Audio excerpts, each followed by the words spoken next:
loved his hockey. It was their thing. He was so present in his son's life. They did everything together.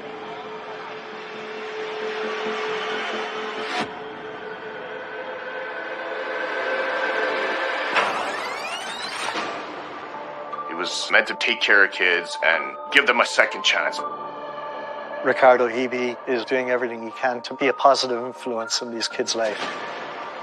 He's stabbed 3 times in the chest and he's left for dead. Is there an old score to settle? Is this something from Ricardo's past? We have this murderer out on the streets. Everybody was scared. A lot of the details were just so gruesome. The final moments of Ricardo Hebe's life must have been horrifically terrifying.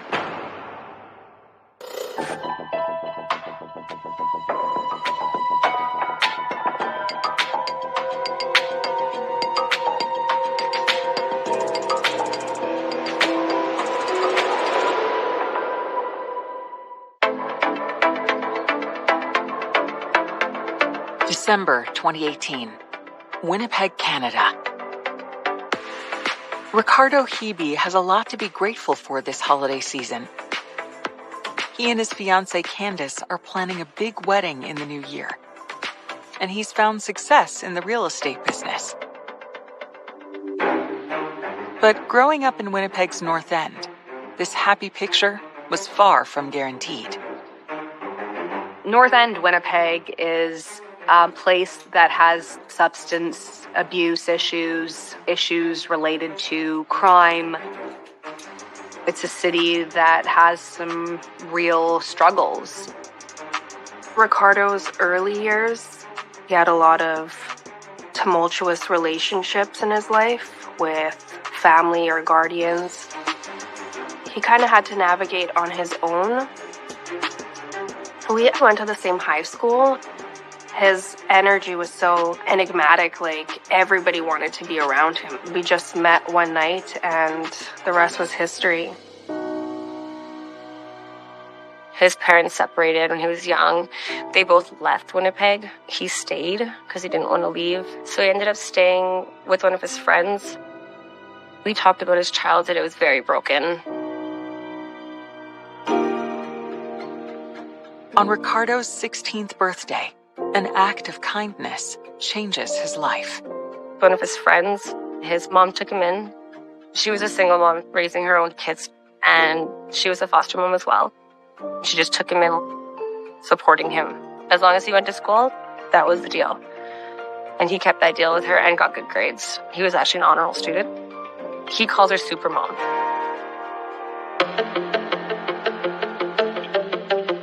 After Ricardo graduates from high school in 2002, he is touched by another act of kindness that changes his life. We met through a mutual friend of ours, Sean. I've been doing home renovations and construction for 15 years now. He's like, oh, would you mind if I worked with you?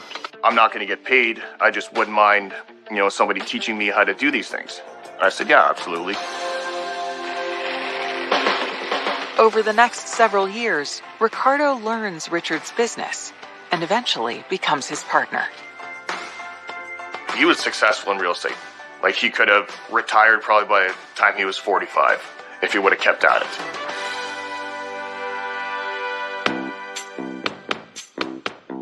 Then, in December 2010, when he's 26 years old, a mutual friend introduces him to Candice Woloshyn.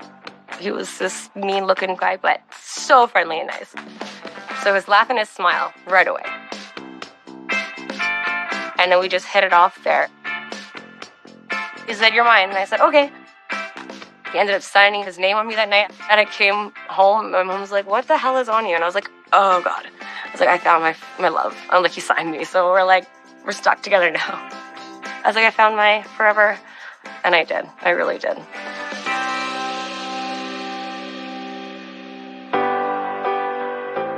A year and a half later, Candice gives birth to a baby boy.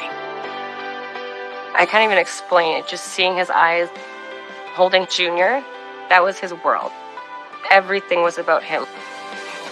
He had to be with him 24/7.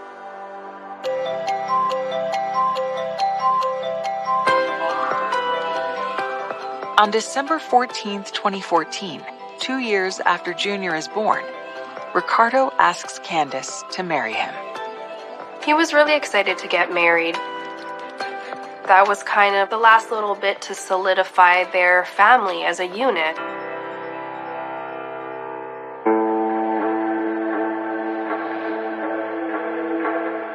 But a chance encounter puts those plans on hold. A couple of friends were doing group homework, and I think when he went there, he looked at these youth and he saw part of himself in these kids. A group home is an environment where multiple people who are vulnerable live together. And it really hits home that these teenagers are just like him, who need stability, who need guidance.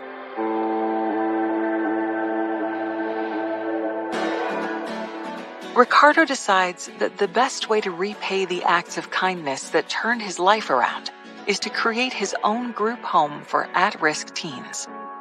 He just kind of followed his calling. He was meant to take care of kids and give them a second chance. Transforming a property he owns into a group home takes several months and becomes Ricardo's sole focus. He even decides to postpone his wedding so he can fully concentrate on his newfound mission.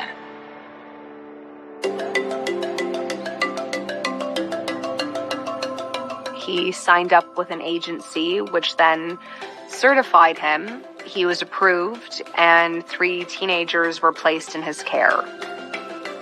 He gets to do what he loves, and he gets to keep kids off the street. And the kids loved him. He would take them to the gym. He was adamant on them going to school. He did everything with them. He wanted them to do better.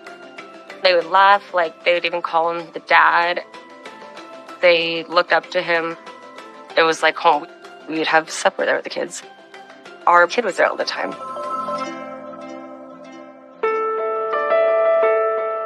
By the winter of 2018, 4 years after he proposed to Candace, Ricardo is ready to plan their long overdue wedding. We planned his wedding party. I was supposed to be the best man in his wedding. He wanted to proceed with it and to get married. As Christmas approaches, Ricardo takes his family out for one of the favorite activities he enjoys sharing with his son. Cheering on the Winnipeg Jets. He loved his hockey. It was their thing. Every Jets game they'd be watching, screaming. He just wanted him to be... His main thing was hockey. That's what he wanted him to do. It was him and his son at the Jets game. He had season tickets, so he would always go to all the games and bring his son. He was so present in his son's life. They did everything together. You could just see he's just so happy and laughing.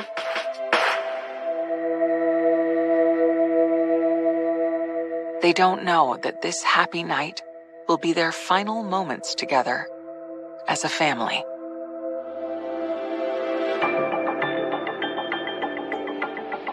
On December 17th, Ricardo agrees to give his former business partner a hand with one of his construction jobs. At lunchtime, he tells Richard he's got to go run an errand. I remember it vividly. Every time we leave for the night, we're not going to see each other till the next day. He would always do this side fist bump to me.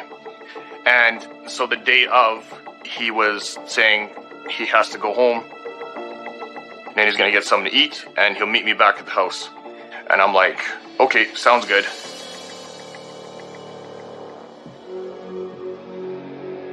And then he did one of those fist bumps. And I remember it was like my brain took a picture of it because I looked over and I seen his hand and I remember almost taking a picture of my hand touching his hand. I looked at his hand and I pulled my hand back and I was thinking in my head, I'm like, I'm going to see you in 20 minutes. I just had this intuition that that was the last time I was going to speak to him.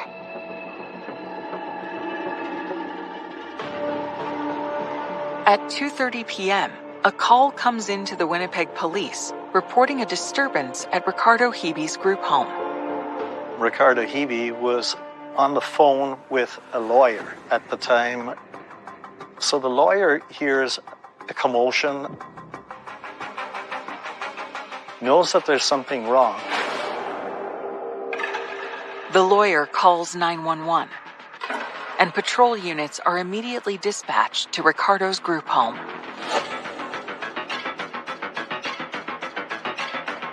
They find Ricardo Hebe on the ground, covered in blood. Detectives try to decipher a clue that could crack the case. Somebody is lying. Somebody knows something about that blood stain on the door. While they grapple with the question of who would want Ricardo Hebe dead. We have the citizens coming together in uproar, thinking, what is going on in our city? What did he do wrong? Nothing. He opened the door. He's trying to defend his home and defend the children in his care. I didn't see real. I lost it because it was like a nightmare.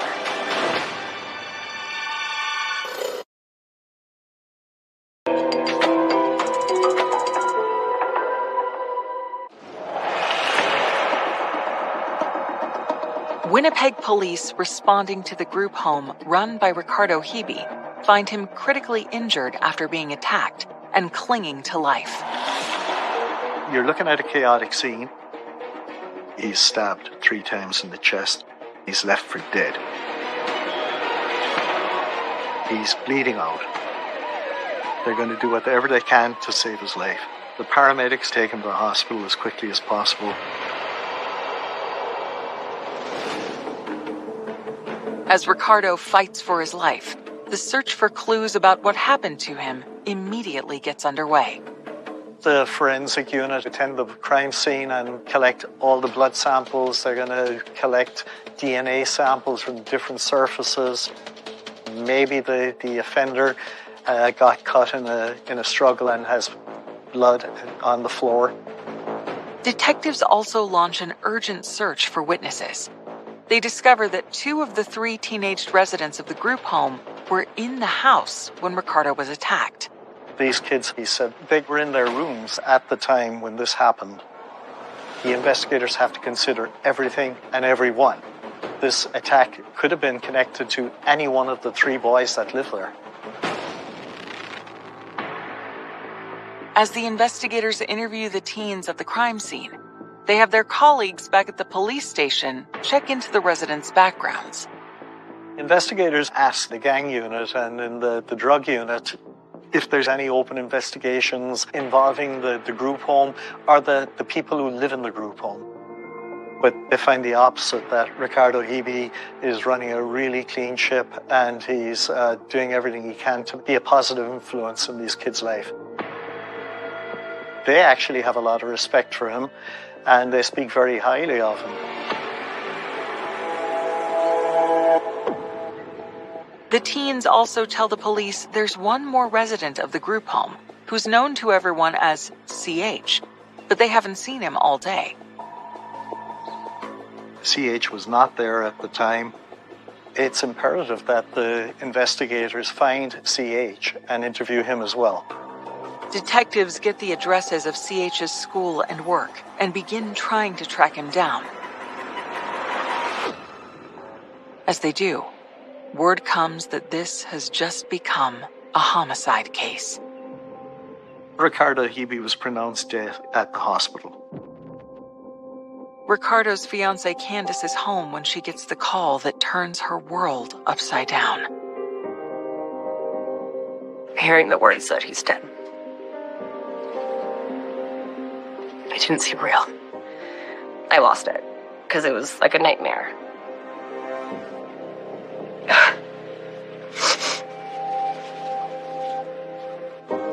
I couldn't speak. I couldn't think. I couldn't breathe half the time. I would lay there like begging him to come back. He was my everything. Losing him literally destroyed my life.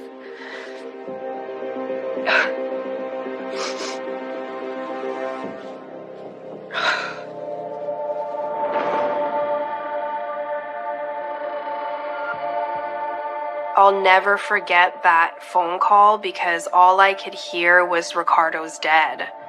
And instantly I dropped the phone. I couldn't breathe. I fell down. I was crying. Thank God my husband was carrying our child because I was completely distraught. It was just heart-wrenching. As Ricardo's stunned loved ones try to cope with the terrible news, Winnipeg detectives continue looking for reasons and potential suspects. Why did the suspect do this? Is there an old score to settle? Is this maybe something from Ricardo's way past and somebody has asked this guy to go there and kill him? Who knows? But you can't rule out any of these options. He didn't have any enemies. He didn't have anybody that had a personal vendetta against him. He never screwed somebody over. Investigators examining the crime scene make a major discovery that they hope will shed light on what happened. There's a camera showing the exterior of the residence, so it would show anyone coming up to the door. Police are able to quickly review the surveillance video, and when they do, they learn the camera was an eyewitness to the murder. They are able to play back Ricardo Hibi's final moments. The surveillance footage shows a man in a black coat walking up to the group home. There is a brief interaction. You can't hear what's said, but the man in the black coat pulls out a knife, stabs Ricardo 3 times. The crime was shocking. Here's a guy who is running a group home for vulnerable children. What did he do wrong? Nothing. He opened the door. He's trying to defend his home and defend the children in his care. And then he gets stabbed. The final moments of Ricardo Hibi's life must have been horrifically terrifying. Despite showing the murder, the footage yields no clues to the identity of Ricardo's killer. Unfortunately, the images are grainy, they're fuzzy, and they're just not good. The exterior camera showed the suspect wearing a black jacket with a fur-trimmed hood. The hood was up. The footage shows that Ricardo's attacker approached from the street and never entered the house. The 2 kids who were in the house, they're ruled out at this point. For detectives, it's now more urgent to find the one resident who was not home at the time of the murder, CH. It's imperative that the investigators find CH and interview him. Maybe he knows something that the other kids didn't know. And also to be able to account for his location at the time the offense happened. It's not clear where CH was at the time of Ricardo Hibi's death. Police are just trying to piece together if he's connected to all of this.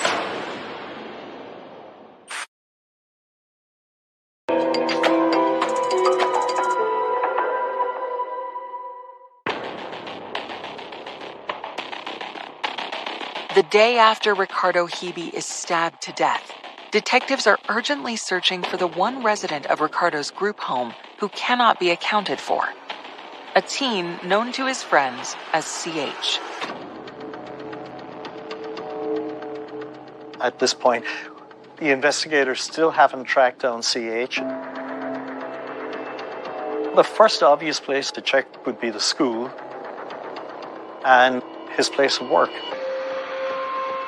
It turns out that he didn't attend either of them on that day, which is a little weird because he was expected to be in school and he was scheduled to be at work, but he didn't show up for either. And there's no account of where he is or where he could be. So they cannot rule him out or rule him in any way at this point.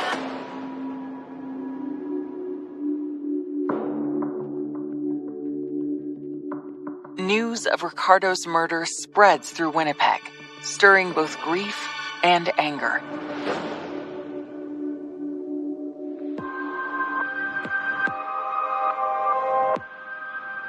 This was quite a high-profile murder in Winnipeg. It affected a lot of people.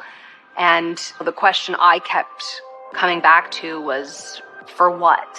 Why did this happen? There's really no clear answer. I thought it was just so brutal because of the fact that Ricardo was quite a pillar in the north end of Winnipeg. It was just such a sad story. I mean, this man dedicated his life to trying to help young men who were in a similar position to him, so it seemed just so tragic that he would die while doing something good for the community. It just felt very cold and brutal. We have the citizens coming together in uproar, thinking, what is going on in our city? We have this murderer out on the streets. We're all going out in support because we don't want this to die in the media. We want it to be up close and personal with every resident of this city because this is all of our issue. You know, it was my best friend who lost his life, but it could be my neighbors tomorrow. Everybody was scared. And so I think pushing it in the media was the only way that we were going to get any traction with finding this guy.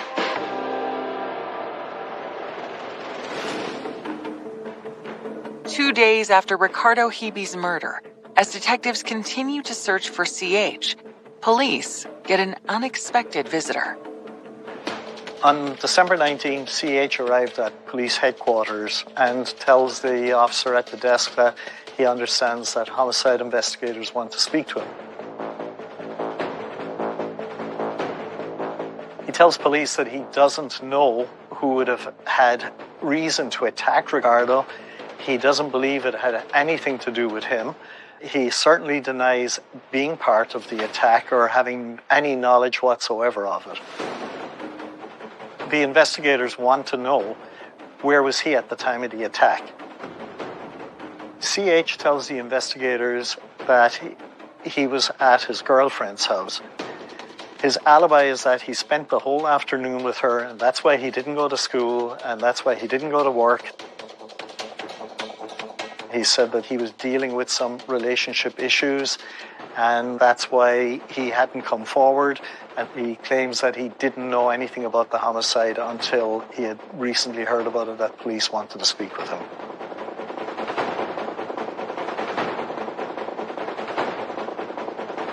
CH says that he was with his girlfriend, Trinity Moore. Police now have to confirm that alibi.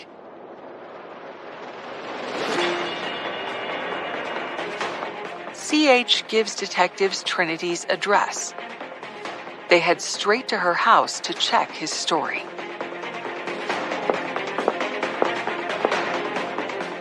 When police arrive at Trinity's address, they see that there's a blood stain on her front door. Trinity denies any knowledge of it, and she says that's the first time that she's seen that blood. Trinity consents to police taking samples from the blood that's found on her front door. The blood samples are sent to the police lab for testing as detectives continue their interview with Trinity. They ask if she can confirm CH's alibi, that he was with her on December 17th, the day of the murder. Trinity told the investigators that CH does come over a lot, and he stays over there, and he spends lots of time with her at her home. However, she says that on the day of the homicide, he was not there. In fact, Trinity tells the detectives she hasn't seen CH in days.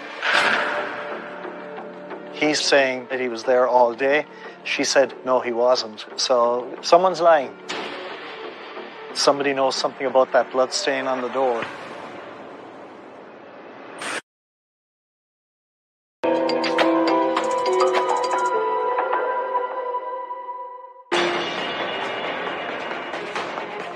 Detectives investigating the stabbing death of Ricardo Hibi believe a teenage resident of Ricardo's group home has lied to them about where he was at the time of the murder.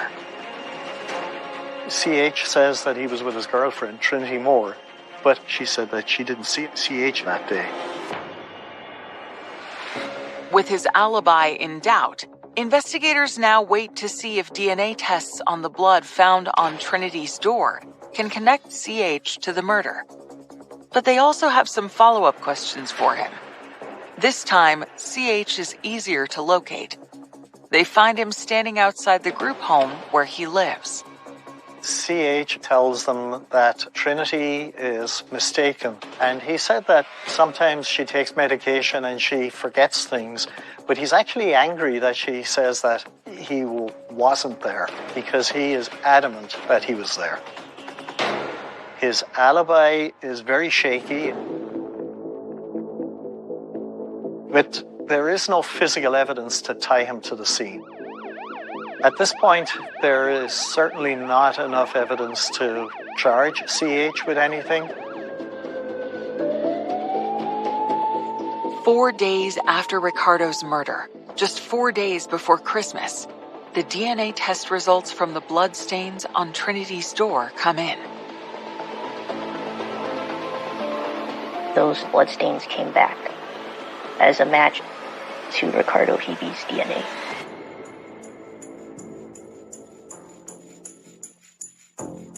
It is not contaminated with anybody else's DNA. It is Ricardo Hibi's DNA, and it is definitely something that happened after his attack. This is a huge break in the case because now there is a direct link from the crime scene to Trinity's front door.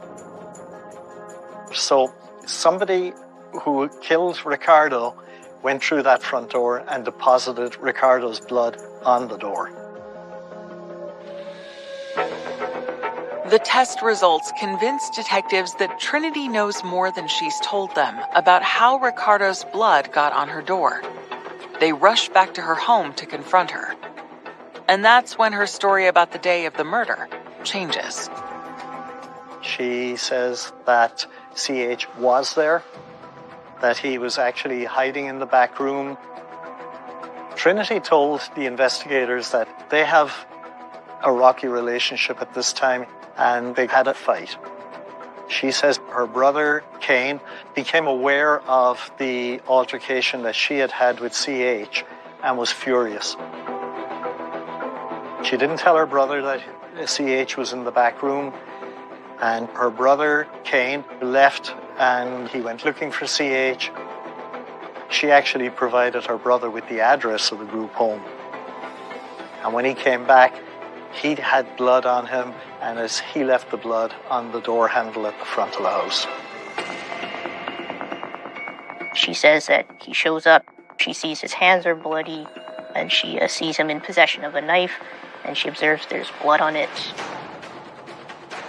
Was he looking to find CH and thought he killed CH? Or was he just lashing out at somebody? There's a couple of different possibilities here. The investigators show Trinity the images from the security camera from the front of the house where the attack is captured.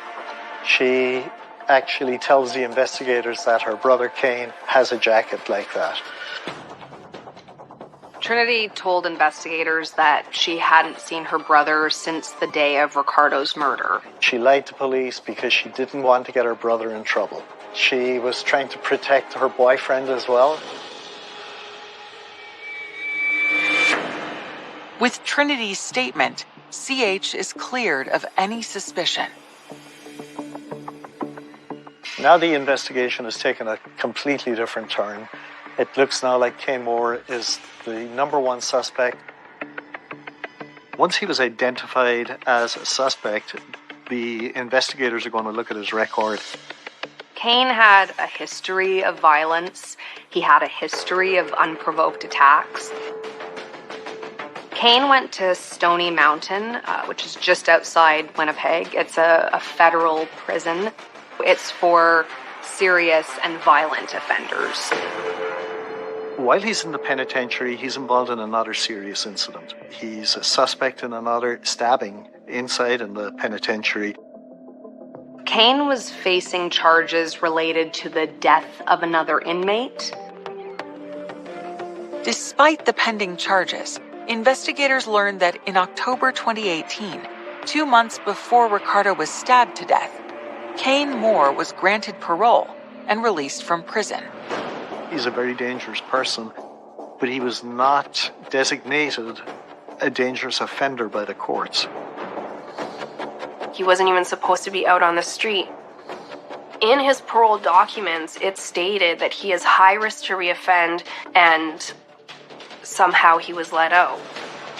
When I found out, I was furious.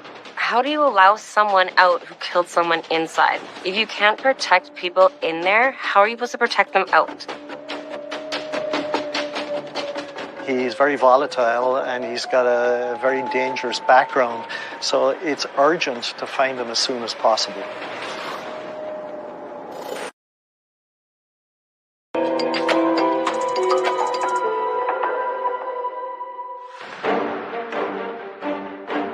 Winnipeg detectives are on the hunt for 21-year-old Kane Moore, the prime suspect in the murder of Ricardo Hebe. At this point of the investigation, the investigators have to find Kane Moore. It is imperative that they find Kane Moore. Kane's sister Trinity tells the detectives that she has not seen or heard from him since December 17th, the day of the murder. Investigators begin tracking down other family members, hoping for a lead to his whereabouts.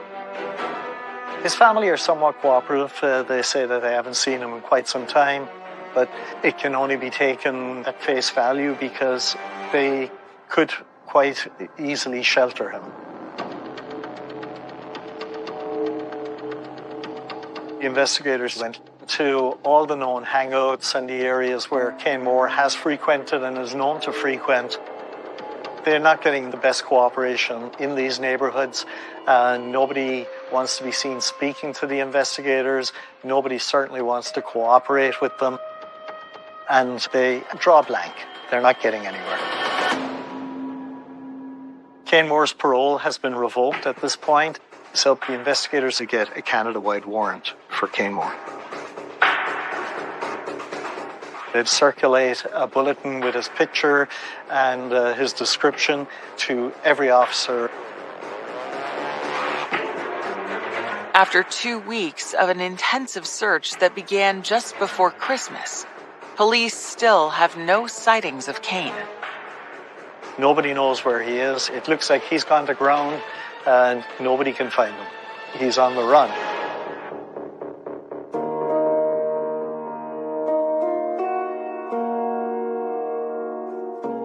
It was a brutal holiday season for Ricardo's friends and family. They're dealing with this awful tragedy, but they also have no answers. There are very few details at this point about where the main suspect in this murder is.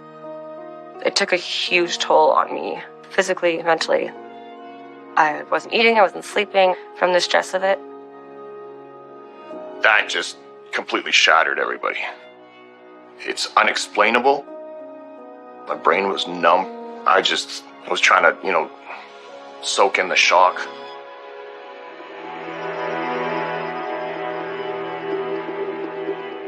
Another week goes by with no progress in the manhunt.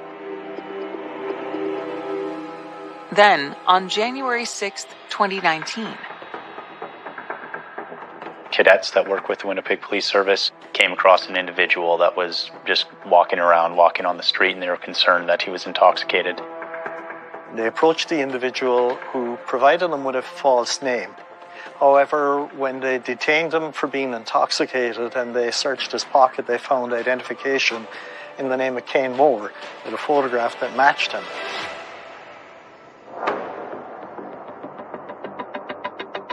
Once cadets clue in and realize that they have the main suspect in Ricardo Hebe's murder, they call detectives immediately. The cadets take Kane into custody and bring him to the station. Kane Moore was arrested wearing a black winter jacket. The man who appeared in the surveillance video taken of Ricardo Hebe's death was also wearing a black jacket. But when detectives show Kane the images from Ricardo Hibi's security camera, he insists it's not him. He doesn't give anything up.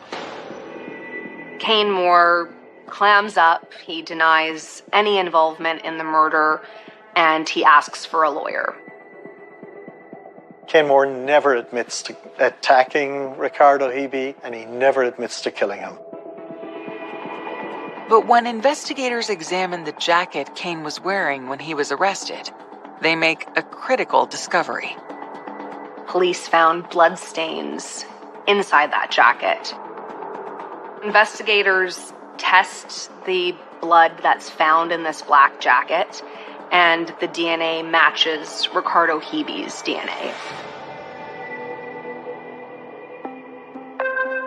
Kane Moore is arrested for the murder of Ricardo Hibi.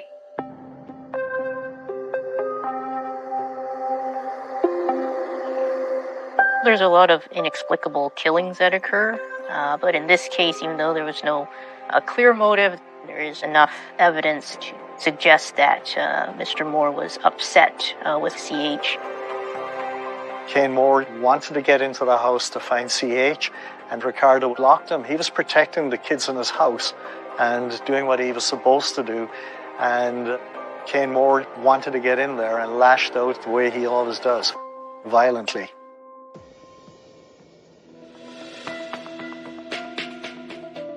Kane Moore is charged with 1 count of second-degree murder. Ricardo Hibi's loved ones are shocked to find out he was killed by a stranger. Kane Moore, he's never been around us. We never had him at the house. Like, we had no idea who he was. The news kind of came out that it was just some random guy. I was angry. We'll ever sit down and have a conversation if this guy asked me for forgiveness. I don't think I could do that.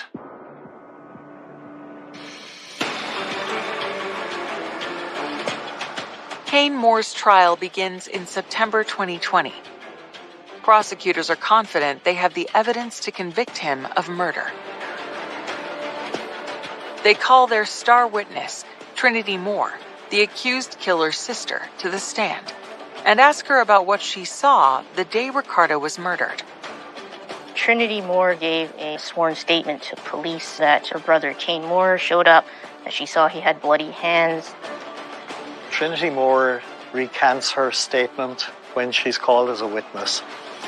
She tells a completely different story. When Trinity Moore changed her story, now there's the possibility of an acquittal.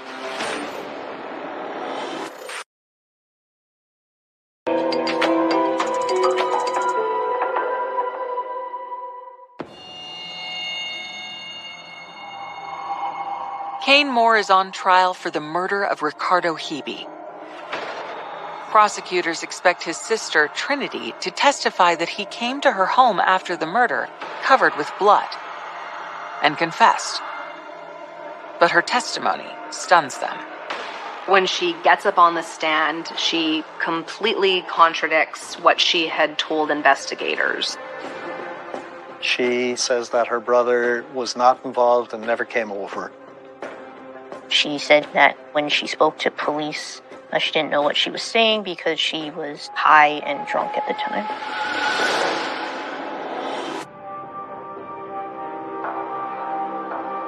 When Trinity made the 180 turn on her story, it throws a wrench in the prosecution's case.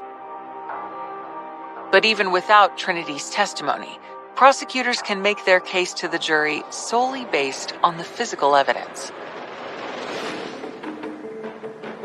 That black coat that Kane Moore was arrested wearing wound up being a central piece of evidence. There was video surveillance and forensic DNA evidence. We played the surveillance videos that show the individual approaching the residence, and we showed the actual stabbing. We also showed Kane Moore leaving the house. The video surveillance and the forensic DNA evidence links him to that house. Candace was there every single day. She seemed extremely strong given the circumstances, but when that surveillance video was played in court, she left sobbing, but she was there start to finish. I don't really know how she did it because a lot of the details were just so gruesome.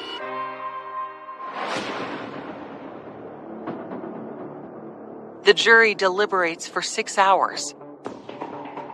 And on September 24th, 2020, reaches its verdict. He was convicted of second-degree murder. He's got a life sentence with no chance of parole for 15 years.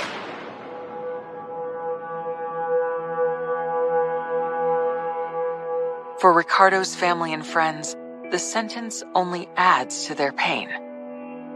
He did not deserve anything less but life in prison with no eligibility for parole. And that's something that is still hurting us because he's still going to be eligible to come out eventually. It's a really sad irony because Kane Moore is the exact type of young man Ricardo Hebe would have wanted to help. So you can't help but wonder if things could have gone differently.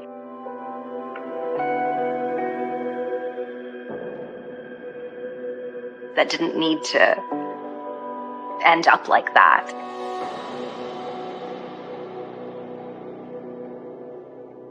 I accepted that there's nothing I could have changed. There's nothing that anybody could have done.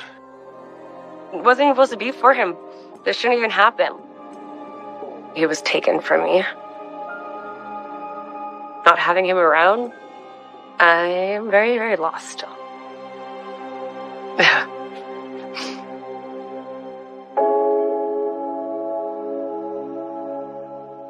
Despite the pain they live with every day, Ricardo's loved ones try to stay strong and keep Ricardo's memory alive, especially for his son, Junior. Everybody dealt with it in their own way. I still have a good relationship with his son. I'm godfather to his son. I've made him a promise when he was alive, and I'm just fulfilling that promise to look after his son. I want people to know that his heart was there. He wanted the best for these kids. It's just, everyone knows his legacy was left. And his smile, and just how genuine he is. And that's why I want to keep going. Our son has love for hockey. So he's an all-star now. Ready, he wants to play the Jets, he says. I said, do it. Your dad would be proud. He would watch you. He's a little hockey star now. But now I'm a hockey mom, so I got this. Did it for him and his dad.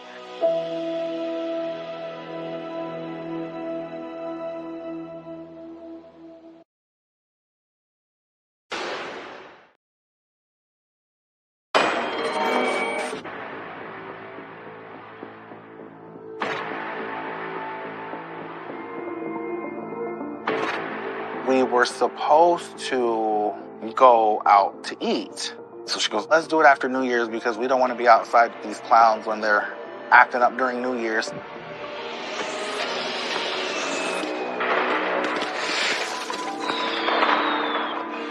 We can see this person go to Jamie's apartment and then is seen again exiting.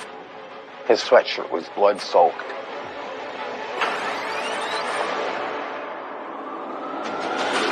It looked like a pretty brutal fight had taken place in that bedroom. How could this have happened? They didn't have any answers for me. We thought it was unlikely that it was a random act of violence. We pull up Jamie's Facebook and see if she's friends with this guy. And she was. You wonder what his mindset is. What's he capable of?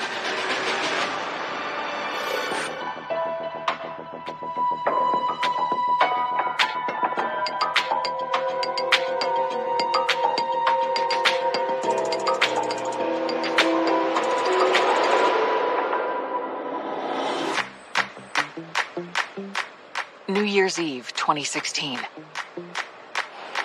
Sioux Falls, South Dakota. 28-year-old Jamie Wounded Arrow is looking forward to an exciting new year. she's got a new home and big plans. She had gotten her own apartment. She had gotten this job, and she loved it. She was proud of the fact that she did all of this stuff on her own. It kind of gave her that confidence, like, I can do this. Now I wonder how much more I can do.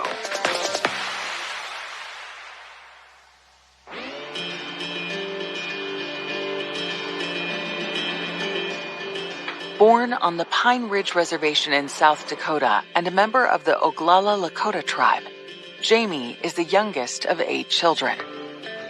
When Jamie was born, there was a lot of us in the family always trying to hold Jamie, always trying to be with Jamie. She was a complete mama's girl. She loved her mom. That bond that Jamie and my mom had together was unbreakable. Jamie has always been proud of her Native American heritage, and it is a central part of her identity. Being Oglala Lakota was like everything for her. There was like a sense of freedom, and I saw that from her. And there's another part of Jamie's identity that she's proud of. Though her assigned sex at birth was male, she has always identified as female. Jamie started to know that she was transgender and never hid that from day one. Especially how she would dress, the makeup, the way she carried herself, and into the schools. None of that was hidden. My mom would help Jamie and they would get through things together. My mom was always there for Jamie. In some Native American cultures, the term used to describe a transgender person is two-spirited. It's pretty much used everywhere now as the Native American community. If you're LGBT, this is what you are. It's just something that we're born with. This is how we walk. We walk both worlds.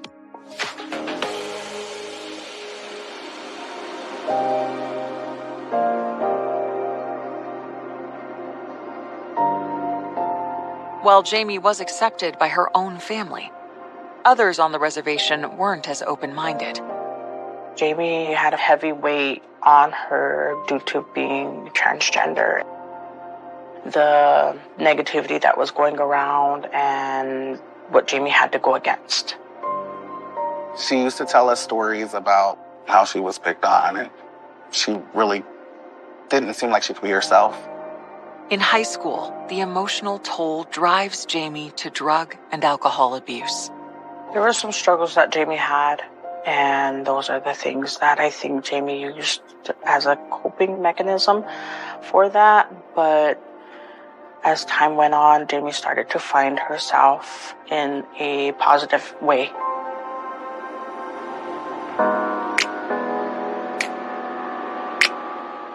When Jamie is 26, she decides to leave the reservation in search of a more supportive community and to start working on her sobriety.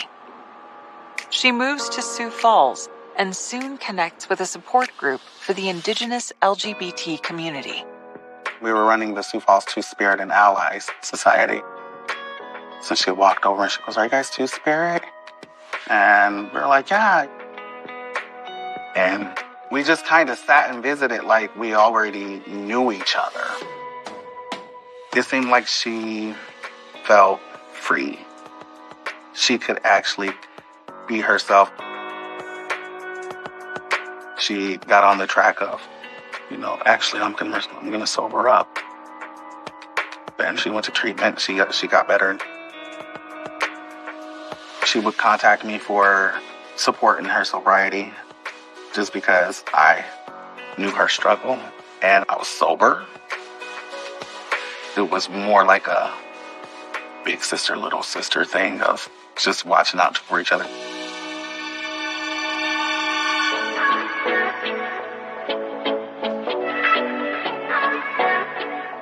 Now in 2016, Jamie has hit the 2-year mark of sobriety and feels she is finally in control of her future. She lands her dream job as a telemarketer, where she gets to connect with people from all walks of life. She had gotten this job that it was 5-star call center here. She loved it. And she actually sat and told me, she goes, "Sister, I feel like I'm good. I finally feel like I'm good now, in a good place." On New Year's Eve 2016, Jamie opts for a quiet night at home after picking up some takeout. Jamie and I spoke over the phone. We were supposed to go out to eat. So she goes, "All right, well, let's do it after New Year's because we don't want to be outside with these clowns when they're acting up during New Year's." And I said, "Okay, yeah, we'll do it." At 8:30 p.m., she settles in for the evening. Jamie had posted a meme of Marge Simpson laid out in a bed, obviously sleeping. And Jamie posted it in a joking kind of way, indicating that although she knew most of her friends would be out partying that night, she had no intention of doing so. And Jamie's sending out some text messages to family and friends that said, "Happy New Year." Her loved ones don't know it is the final time they will ever hear from her. As the new year begins, Jamie grows uncharacteristically quiet. No calls, no emails, no texts, no online posts. When Jamie initially stopped communicating using her cell phone, her friends didn't reach out to law enforcement initially, perhaps out of a desire to give their friends some privacy.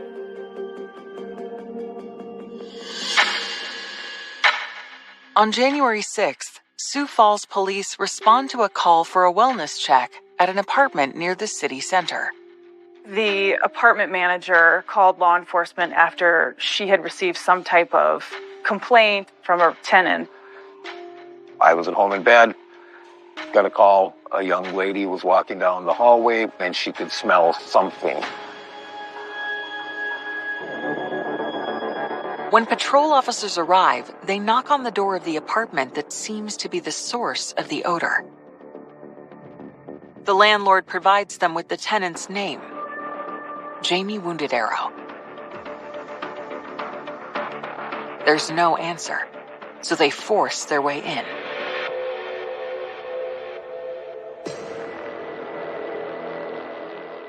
Nothing seemed to be in disarray in either the living room or the kitchen, but that was a different story once you entered the bedroom. You immediately noticed blood all over the walls, on the ceilings. There were smear marks. The bedding was all over the place and full of blood. The floor was full of blood. It looked like a pretty brutal fight had taken place in that bedroom. Given the condition of the scene, the patrol officers call in the homicide squad. Detectives quickly arrive and continue searching through the apartment. The closet doors were the type that slide back and forth, and they had been broken off with the hinges. In the closet was Jamie. On her back, she'd been secreted in that closet. Her shirt was pulled up, and I could see what appeared to me to be stab wounds to her chest. Jamie's body's obviously in a state of decomposition. What's going through my head is that we are way behind. Everyone talks about the first 48. We're way beyond that. We're way past 4 or 5 days. We have homicides that are pretty much cut and dry, but it was apparent to me that this would be a whodunit.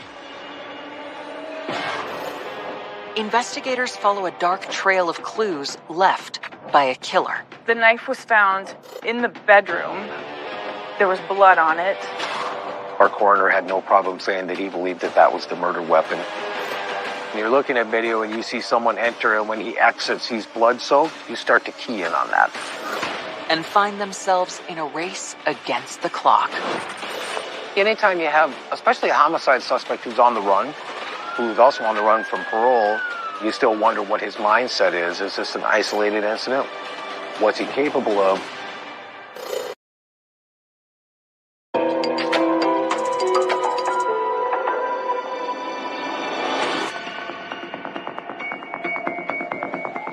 Sioux Falls police have discovered the body of Jamie Wounded Arrow, stabbed to death in a closet in her apartment.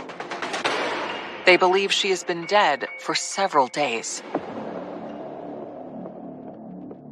The body is speaking to you, and it's saying a lot. I had some questions in regards to how Jamie's shirt was when she was stabbed. We pulled her shirt back down and we could match the stab wounds on her chest to the rips in the fabric. So that helps to tell the story that her shirt was down when she was attacked. I believe he just attempted to secret her in the closet. When he pulls her by the shirt to get her in the closet, the shirt comes up around her neck. As they wait for the coroner to arrive, detectives turn to the rest of Jamie's apartment, searching for any clues. So in this crime scene, you're looking for things that are there and, more importantly, things that aren't there. Her phone isn't there. There's no purse there. It's apparent that somebody has left with these things. Although these items are missing, detectives don't see any signs of a break-in. As they continue to scour her apartment, they discover what they believe could be the murder weapon. The knife was found in the bedroom. There was blood on it. Jamie's body sustained 7 stab wounds, all of which were consistent with a 3.5 to 4 inch blade of a kitchen knife. That knife was bagged, sent into the lab for forensic testing. Our coroner had no problem saying that he believed that that was the murder weapon. With a killer on the loose, investigators know they must move quickly. Jamie's phone was missing. Obviously, that becomes a major focus with some of the investigators that I've tasked to find her phone. So there are subpoenas being written, search warrants, everything we can do possible to find the phone. The other huge thing in today's day and age is video. Jamie's apartment complex had surveillance cameras stationed at various locations on the property, near the entrances and exits to the buildings themselves. You're literally praying that these cameras are functional. So there's phone calls being made to management to have them save and preserve all that videotape. While they wait to get the video, detectives are faced with the difficult task of contacting Jamie's family. When I had gotten that call, I just asked why. Why has this happened? And how could this have happened? They didn't have any answers for me. Then I let my mom know. And that was hard to relay that information to her because she had dementia. It brought tears to our eyes because it was devastating. It was unreal. It was heartbreaking.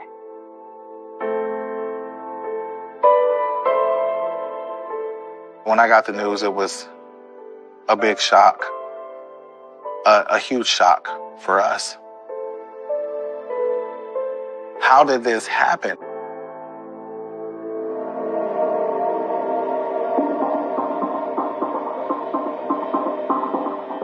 News of the murder of a Native American transgender woman brutally stabbed in her own home quickly spreads. It's unusual. It is still headline news when a murder happens in Sioux Falls. So the fact that it happened on New Year's Eve to a member of the trans community was a really big deal. They wanted to make sure a killer was brought to justice. In search of answers, detectives begin questioning Jamie's neighbors. It was a huge apartment complex. I'd say probably 1,000 people living there. It seemed to be a place where people kept to themselves. people minded their own business, and so it wouldn't be unusual for a tenant to not be seen by his or her neighbors for a number of days. But you can't discount someone in the building having knowledge and potentially being involved. So we talked to all of them just to find if they were witnesses, and the canvas ended up revealing really nothing. Nobody heard anything. Detectives also look for clues in Jamie's cell phone records and activity on social media. It ends with her post at 11:08 p.m. on New Year's Eve. There was nothing there. This is the last communication she has. There is no usage of her phone, no private messages or DMs.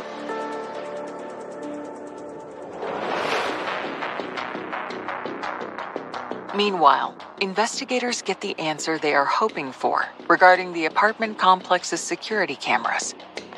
They were working, and the video is available. Detectives immediately retrieve the video, and they start to pick it apart. It's a situation where you're waiting with bated breath to see, is our perpetrator going to show himself to us?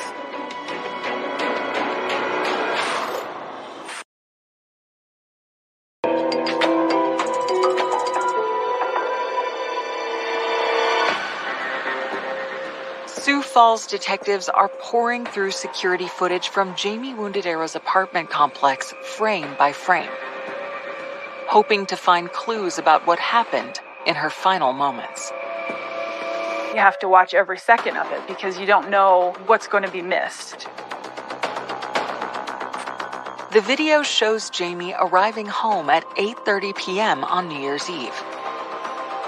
The investigators don't see anything unusual in the footage after that, until several hours later. We had surveillance footage that showed a person arriving to her apartment complex at around 3:30 in the morning. About 2 minutes after that, you see him walk back and out the apartment complex. About a minute or two later, he reappears and comes back to the entry of the apartment complex, walks down the stairs to what is Jamie's apartment, and then is seen again an hour and 10 minutes later exiting the apartment complex. Investigators believe they are looking at Jamie's killer. He is the only person seen on surveillance during the window of time in which Jamie was murdered. It was like hitting a jackpot. You can't believe how lucky you are, how lucky that the cameras were recording, that the footage was still there, that it captured our suspect. But the video doesn't give the investigators a clear look at the man's face. Still, what they see leads them to believe this is possibly someone who Jamie knows. The suspect knocked on the door for a significant amount of time, received no response. He walked out, walked around the apartment complex, banged on her window, woke her up. He came back in, and she let him in the house. It's highly unlikely that he's a stranger. When he arrived to Jamie's apartment, he was wearing basketball shorts, sneakers, and a sweatshirt. His appearance changed when he came out of Jamie's apartment sometime after 4:40 in the morning.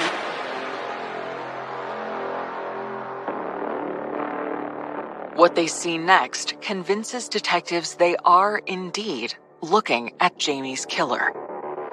And you could read that this was a sweatshirt that said Peabody Energy on it.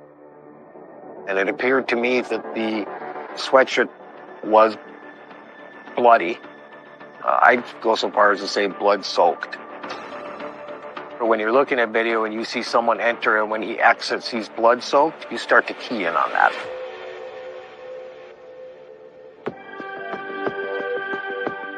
Then we see him walk over to a hill with kind of a grove of trees, and he starts throwing things into this little ravine, and then he disappears from view. Officers rush to the ravine behind the apartment complex and begin searching the area. We found Jamie's clutch purse with Jamie's ID and social security card in it, and a debit card. There was no money in it. We don't know if he had taken money out of it, but he certainly had not taken the debit card out of it.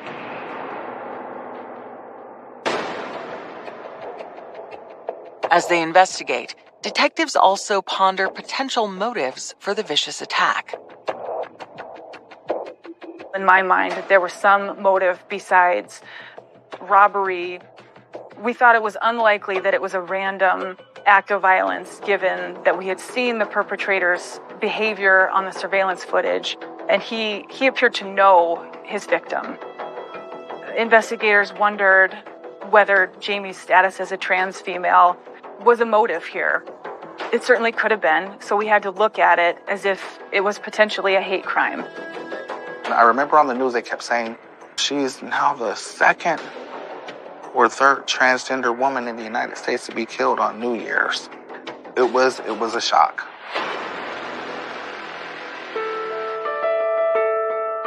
Searching for any evidence to support that possibility or point to a different motive for this murder, detectives begin a deep dive into Jamie's background.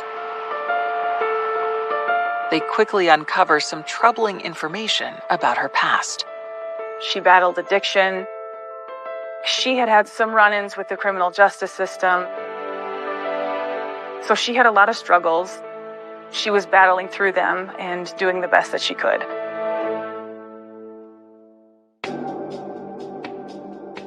The investigators learned that Jamie's struggles included a conviction for drug possession. As a result, the court had ordered her into a treatment program. She had been to the Arch, which is a halfway house in Sioux Falls. A halfway house means you're coming out of incarceration and they're trying to blend you back into society. There's AA meetings. There's any number of things that are geared to get a person who's in that system back out into society. But I knew from our investigation that while she was at the Arch, she came into contact with many felons. We know that sometimes people who are in treatment use the connections they make at those facilities for good, as we believe Jamie did. We also know people often use those connections for bad. There were a number of red flags raised.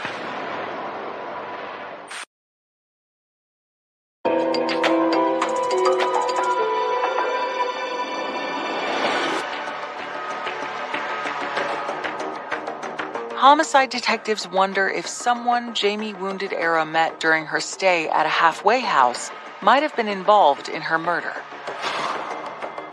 Looking for any connection, they examined the data from Jamie's missing cell phone, and they find something unexpected. We learned that 2 calls had been placed after the time the likely perpetrator had left Jamie's apartment. She had already been killed. So we knew it wasn't her using the phone. It had to be the killer. Law enforcement was able to determine that the first call was a misdial. We could see through the records. We got a hold of this gentleman who had nothing to do with the case. After the wrong number, the records show the second call from Jamie's phone came at around 5 a.m. on New Year's Day to a woman named Brianna White Butterfly. She told investigators the call had been placed to her from her boyfriend. She identified him by name, Joshua LeClaire.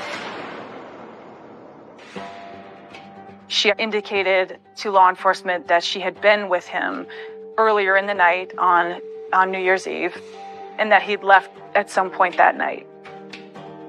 They had argued, he was drunk, and he had left the house, and he did not have a phone. And she was wondering whose phone he was using to call her in the early morning hours. We learned Joshua LeClaire is a Native American man who was raised on the Pine Ridge Reservation and in Rapid City, South Dakota. He also had a conviction for first-degree burglary from 2011. He was sent to prison for that. He was released on parole in 2016, but absconded, meaning he disappeared, ceased communications with his parole officer, and had a warrant out for his arrest at the time Jamie died. Joshua LeClaire is now the prime suspect in Jamie's murder. And as detectives dig further into his past, they find a clear connection between him and Jamie. Joshua and Jamie knew each other. We know they had contact together at the Arch in Sioux Falls when both of them were going through treatment. There's obviously a connection there. So we pull up Jamie's Facebook and see if she's friends with this guy. And she was.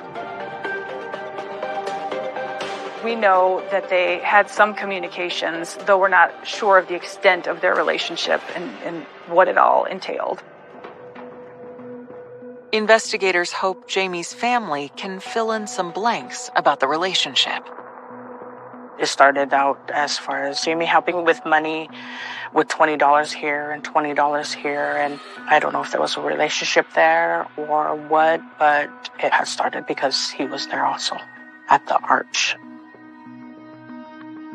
While Joshua LeClaire does seem to resemble the man in the security video, the footage is grainy, and detectives have no physical evidence linking him to the murder, or a motive for him to have killed someone who appears to be a friend. There was no evidence to show that Josh held any ill will towards her. None of this makes sense.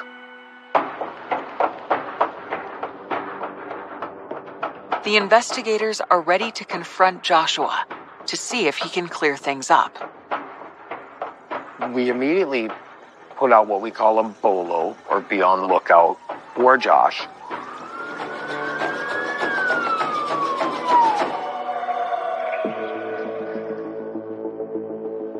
As they search for him, detectives also track down his friends and press them for leads on his whereabouts. Law enforcement started with Joshua's immediate circle, his girlfriend, friends who knew him, perhaps friends who had spent time with him in the days leading up to Jamie's murder. That led them to one of Joshua's friends who had spent time with him on New Year's Eve. The friend, Roscoe Poorbear, has an unexpected and stunning story to tell. Roscoe Poorbear told law enforcement he had in fact been with Joshua on the early morning hours of New Year's Day. Roscoe noticed that Joshua was wearing a bloody sweatshirt and saw Joshua throw the sweatshirt into a dumpster at a construction site.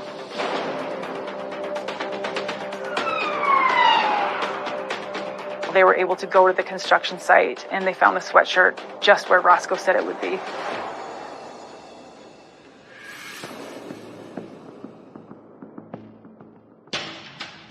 The bloody sweatshirt appears to be the same one worn by the man in the surveillance video from Jamie's apartment complex. To be able to see the logo of that sweatshirt on the camera, to find that sweatshirt in a dumpster when a witness had said, this is where Josh LeClaire threw this sweatshirt. That was a very important part of the case, to see that.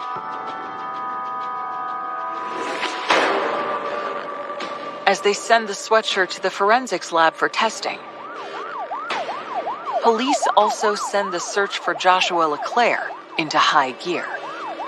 At this point, efforts to locate Joshua are ramping up significantly, with statewide law enforcement to check all corners of the state for locations Joshua may possibly be.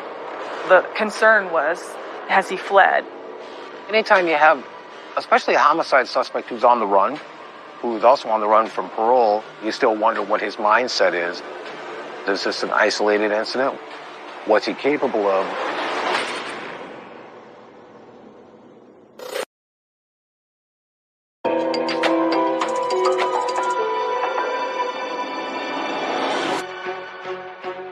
A search is underway in South Dakota for Joshua LeClaire, the prime suspect in the murder of Jamie Wounded Arrow. He's been on the run for 2 days, and investigators have no leads to where he could be hiding. Until Sioux Falls police respond to a routine call for help.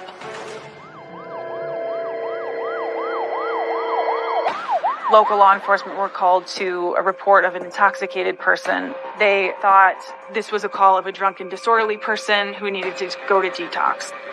Police show up, and initially they don't know who they're speaking to because the man gives them a false name. He lied about who he was.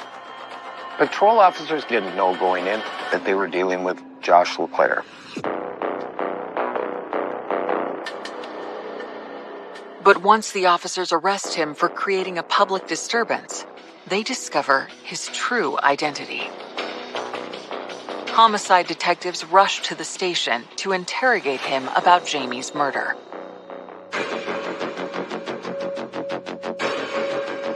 When Detective Bakke got Joshua into the interview room, he was intoxicated, and Detective Bakke knew that he had to buy himself some time. He offered Joshua coffee, offered him cigarettes in an effort to help him sober up. As soon as the detective sits down with his suspect, something catches his eye. Joshua had a significant laceration on his palm. We knew, based on the nature of Jamie's wounds, that the kitchen knife was the murder weapon. And Joshua LeClaire's injury was consistent with using a knife to stab another person. Detective Bakke smartly didn't mention it for a number of hours.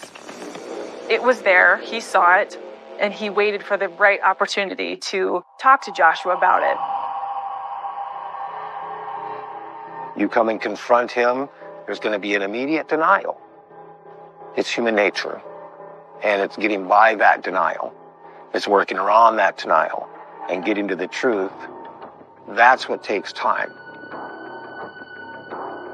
He didn't ever deny knowing Jamie.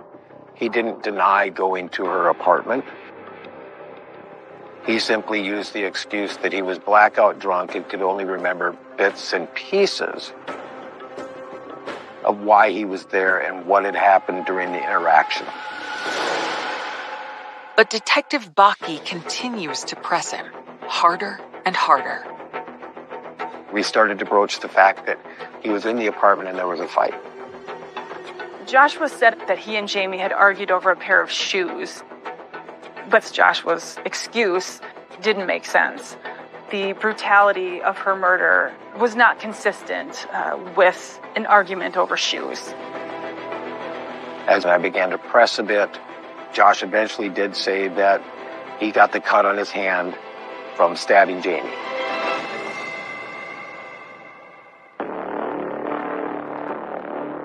This was a confession. This meant, on top of all of the other evidence we had to that point, we had an admission: he is the killer.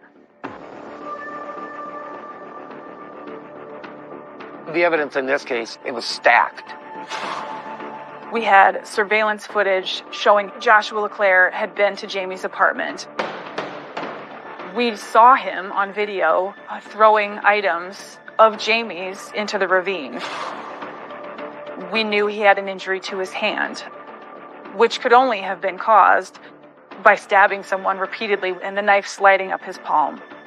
We knew from Roscoe Poorbear that Joshua had the same sweatshirt we saw him wearing at Jamie's apartment, only when Roscoe saw it, it was bloody. And when the lab results come in, they show the blood on the sweatshirt matches both Joshua LeClaire and Jamie Wounded Arrow. All of that, along with Joshua's confession, left no doubt in anyone's mind that he was the killer. We don't know if Joshua panicked after he killed Jamie. He did some things which seem counterintuitive. He left the knife, he took her IDs, but left his blood. To a casual observer, someone who watches crime show TVs, they would question, why would the suspect do that? Well, the biggest factor, in my opinion, is that this person's never killed before. It doesn't make sense because it can't make sense. What we do know is that he did enough in his mind to try to avoid getting caught.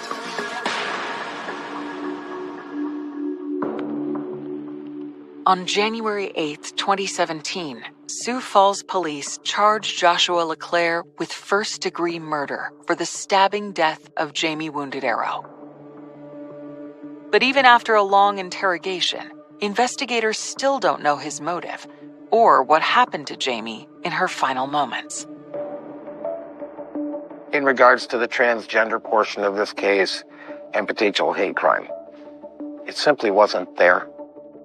In my opinion, the brutality of the crime certainly indicated that Joshua knew Jamie and that he was motivated by some sense of hatred, even if not necessarily based on her status as a trans woman.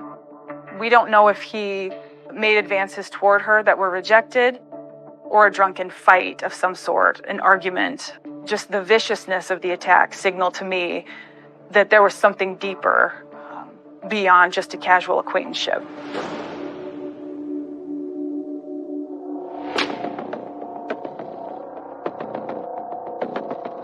Faced with the overwhelming evidence against him, Joshua LeClaire pleads guilty. But before the court can hold a sentencing hearing, the confessed killer drops a bombshell. At his pre-sentencing interview, Joshua LeClaire gave information that changed everything.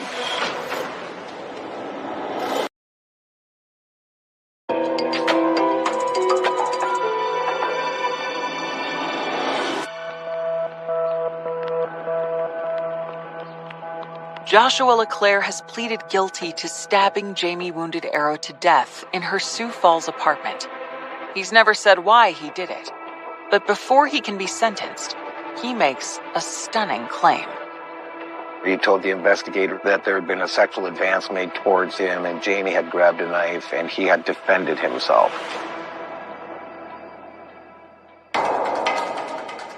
At first, he said there was an argument over shoes. It wasn't until his sentencing was looming that he said Jamie had made a sexual advance toward him, that he felt threatened by it, and he stabbed her in self-defense. It was offensive, frankly, to have Joshua try to shame Jamie in this way. There were no indications that she had made any advances toward him. I don't believe it to be true in any way, shape, or form. I believe that's a person who's at the end of the road and is about to be sentenced is going to say anything.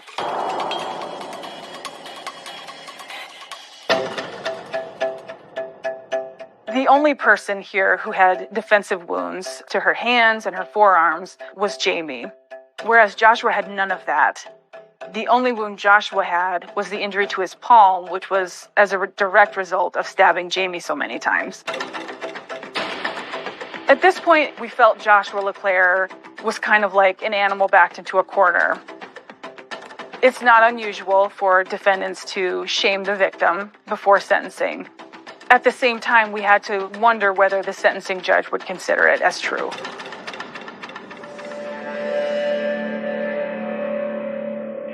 The answer comes on June 26, 2018, when Joshua LeClaire appears in court for his sentencing hearing.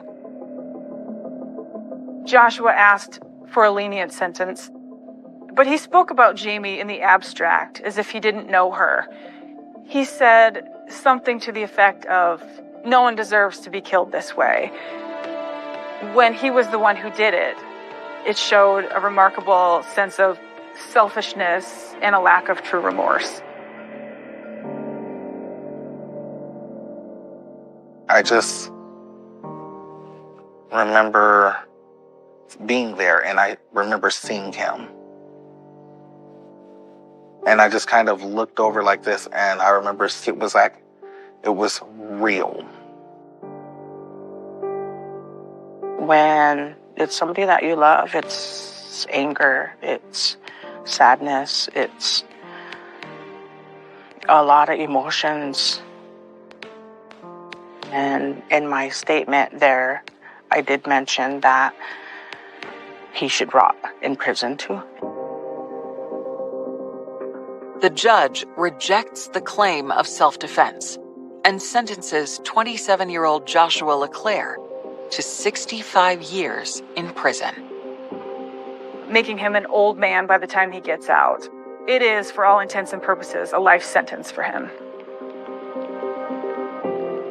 This individual that took our sister's life, our baby sister's life, he got, what was given to him. So that was a tough thing to do, to be sitting in front of that male who did that. I think I cried for, I felt like forever. For Jamie's loved ones, the outcome is bittersweet. They were overjoyed that justice had been done, in spite of what had been done to Jamie.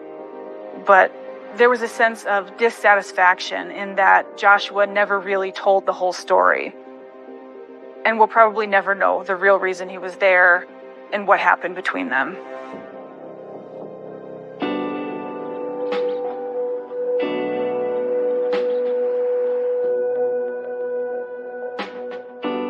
I really miss seeing how happy she was when she started accomplishing some of her goals.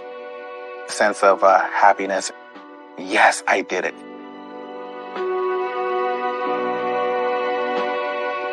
There's a lot of what ifs with Jamie's life being cut short and my mom having dementia. It wasn't just that one time that I had to break the story to her.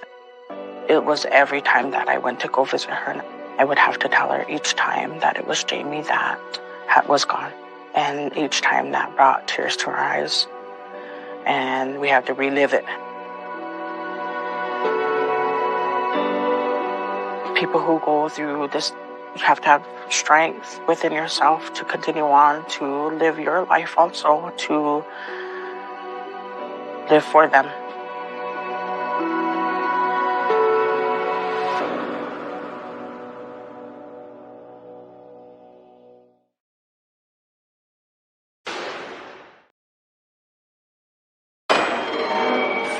Today was a sucky day, but at the same time it makes me laugh so hard. I know that if he was my boyfriend and was in love with me, I know he would be amazing.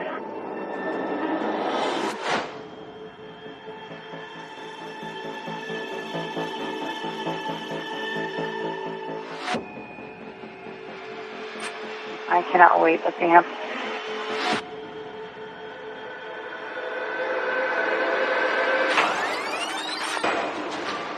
I texted asking if she was okay, and she never texted back. I asked her friends, acquaintances, anybody, if you have seen her, contact me. By 7 o'clock in the morning, I'm in full mode panic. And then I told her, we need to go to Grand Rapids. It was like time stood still. We knew something was wrong. That's when I see blood. I'd yell at my girlfriend, call the cops, call the cops. I opened the bag, and there were human limbs inside that bag. I remember thinking, what kind of animal does this to a person?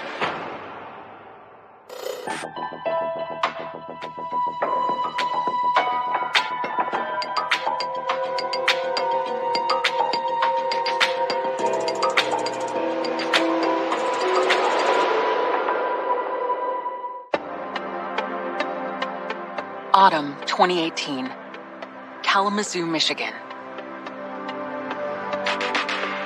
31-year-old Ashley Young is pursuing her dream of becoming a language interpreter.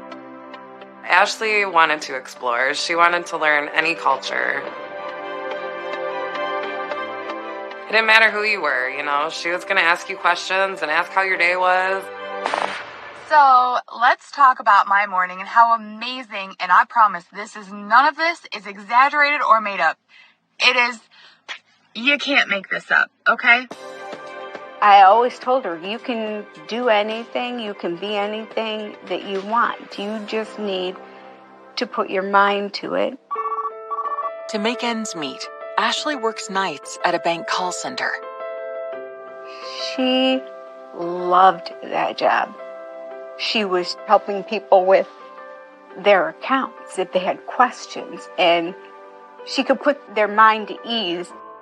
During the day, Ashley takes language classes at Kalamazoo Community College.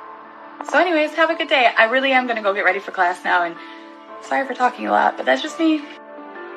Ashley was positive, always positive. We called her Sunshine. Today was a sucky day, but at the same time, it makes me laugh so hard. Ashley was always on social media.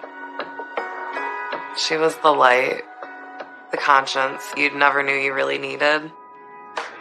And the times that you were frustrated, she put it in perspective for you. Like, you could have it worse. I hope I at least made you smile and made you realize that, your day is probably going a hell of a lot better than mine. I met Christine in 2002. Ashley and her mom were best buddies, and I had to be that step parent. But we made it, Ashley was just lovable and joyful.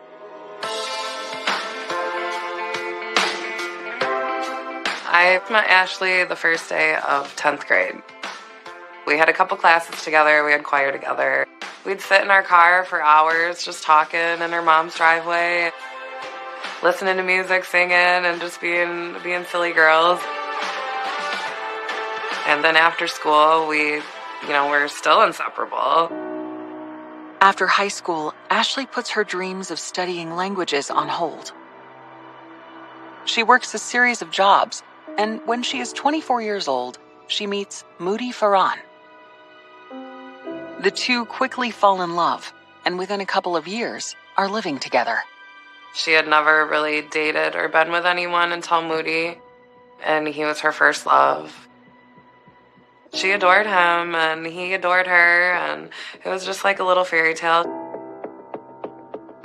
Moody loved her, and he had already, gave her a promise ring. They were together almost 7 years.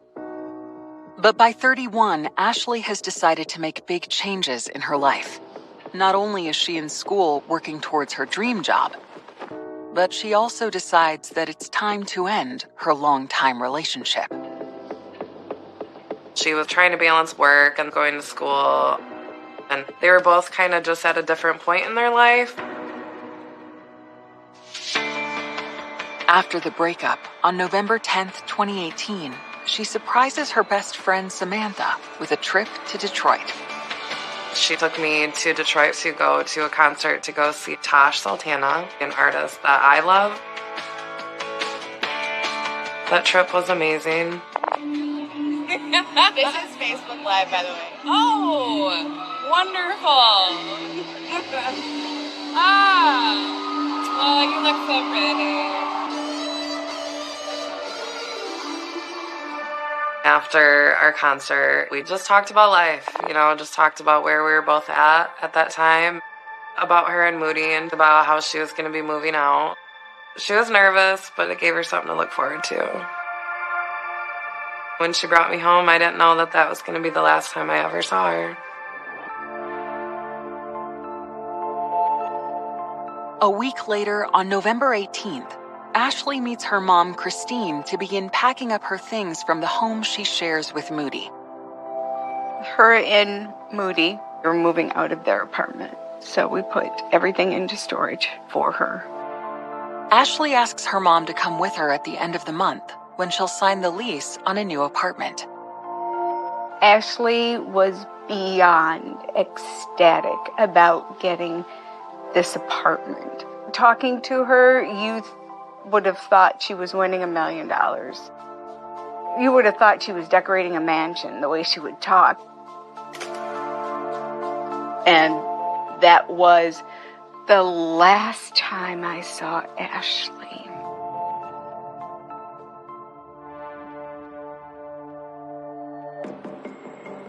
On Wednesday, November 28th, the night before Ashley is scheduled to sign her lease, she goes out for the evening. Ashley checks in with her mom, but does not say where she is headed or who she is meeting. The last time I got a message from Ashley was at 5:55. And she said that she was almost to her destination. That's not Ashley. Ashley would say, you know, I'm at Walmart or yeah, wherever she was, but she said destination.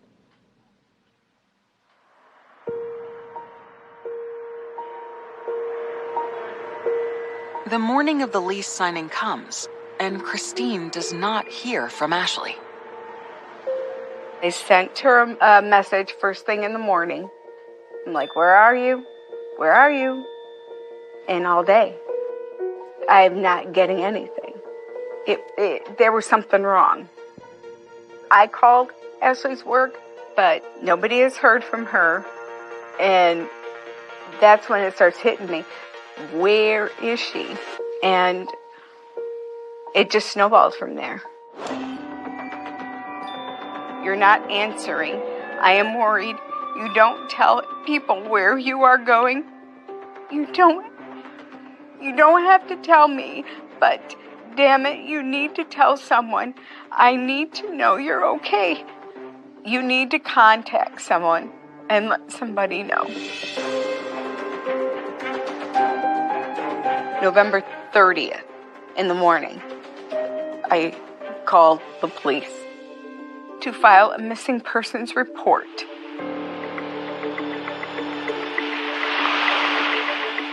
Officers talked to some people that were close to Ashley to see if they knew where she was or could account for her whereabouts, and they could not.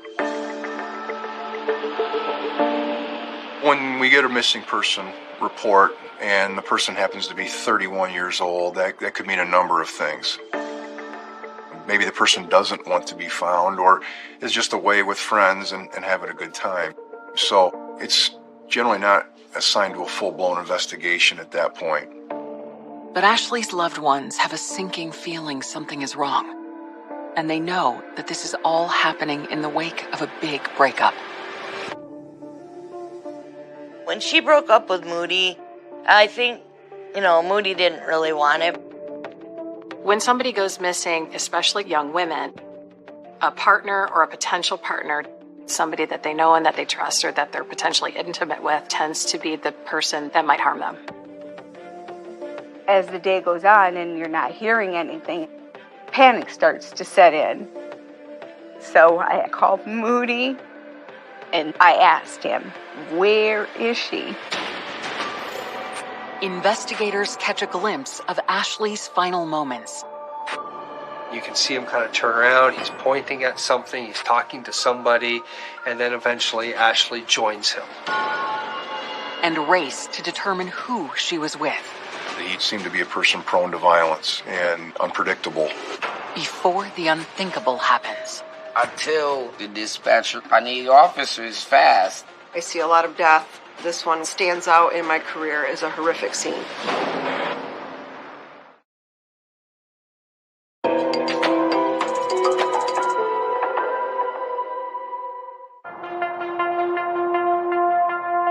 November 30th, 2018. 31-year-old Ashley Young has not contacted her family in more than 24 hours. At midnight, I'm flipping out a little bit. By 7 o'clock in the morning, I'm in full mode panic. And I remember I called my supervisor. And I said, I'm not going to be in today. And she said, okay, is there anything I can do?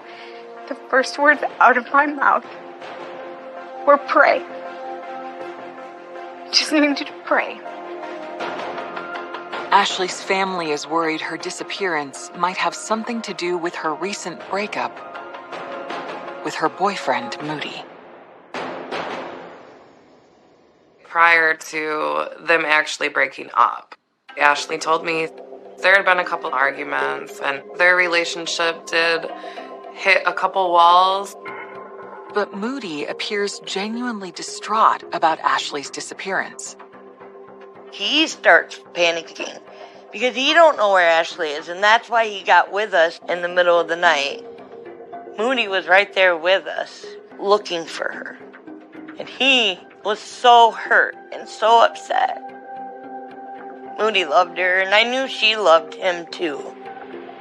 When Moody provides police with information about his whereabouts for the past several days, he is cleared by law enforcement. Christine makes a plea to Ashley's friends. I put out on Facebook that I haven't heard from her, can't get in contact with her. I asked her friends, acquaintances, anybody, if you have seen her, contact me.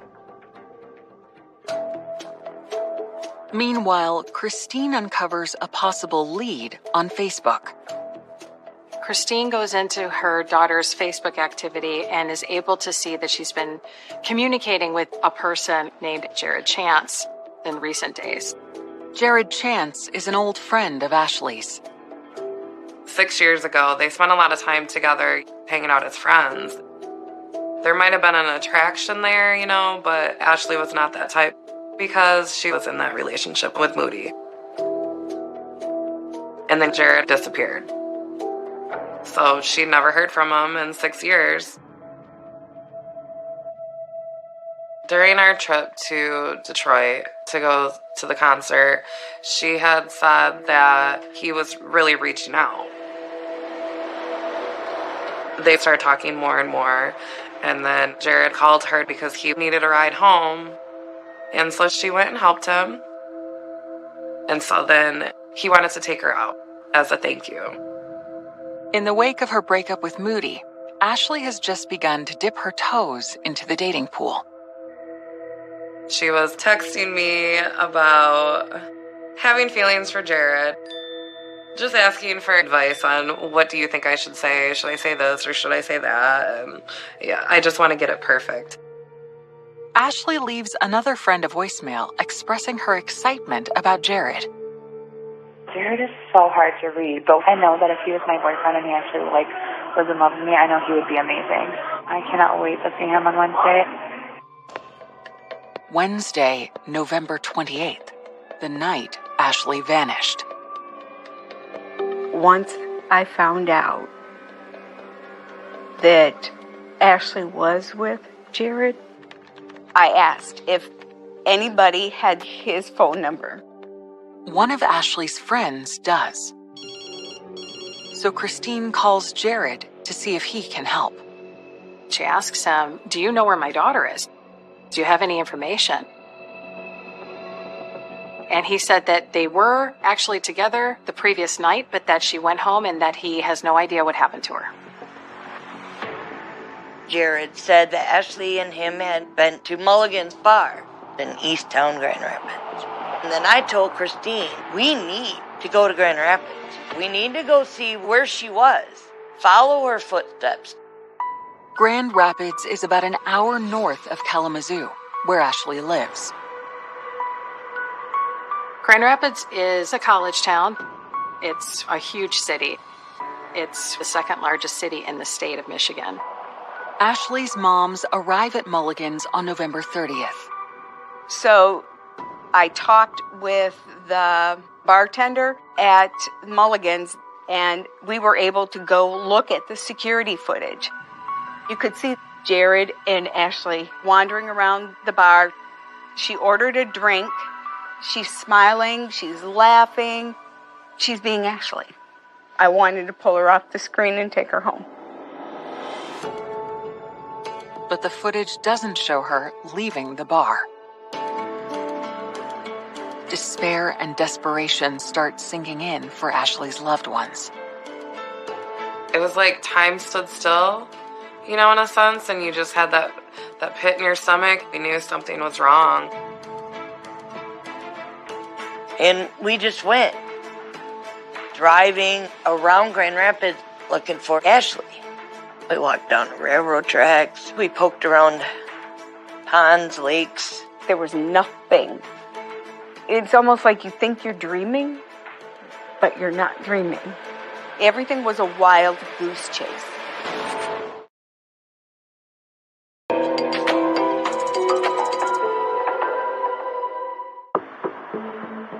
Friday, November 30th, 2018. Christine Young has had no luck finding her missing daughter, Ashley, but she has discovered that Ashley was last seen at a bar with a friend named Jared Chance on the night she disappeared. She takes what she's learned to the Grand Rapids police. Christine Young asked for the police department to help, but if it was Jared, we need evidence, you know. You can develop theories, but theories won't get you a search warrant. Theories won't get you an arrest warrant. You need evidence. You need facts. Frustrated, Christine reaches out again to Jared. He previously told her that he and Ashley went their separate ways after going to the bar on November 28th. She begs him to share anything else he can remember. And that's when he told me about Demetrius. Jared says Ashley was talking to a guy he knows named Demetrius Taylor that night at the bar. The relentless mothers track him down.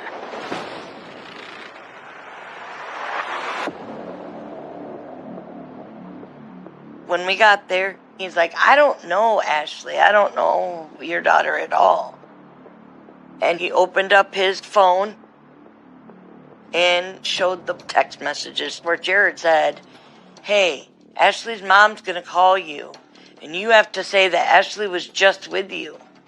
And you guys were just together. And Christine was reading it. And she's like, no. Demetrius said, you can copy it, give it to the police, whatever you need to do. Even though we didn't know him, we kind of hit it off. And because he was compassionate and was understanding what Christine was going through, and he said, he has kids, he understands.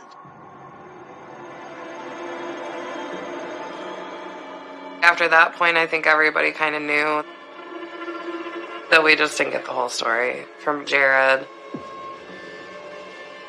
It just became more and more plain that Jared was trying to stall. I had always told her that I didn't think that he was good for her. I didn't think that he necessarily had the best intentions for her, or that he knew how to be a good man. Christine and Dana decide to head to Jared's apartment to confront him face to face. That same afternoon, a resident of downtown Grand Rapids makes a shocking discovery. I was living in Grand Rapids on Franklin Street. 2 apartments downstairs, single father, custody of my 12-year-old daughter. My girlfriend had been complaining about a bad smell in the apartment for, about a day and a half. And me, I'm thinking, it's dead mice in the walls or something. But the smell was definitely strong. My cat runs in the basement. So I had to go to retrieve my cat. So I opened the door so the light from the day could shine down into the basement so I could see.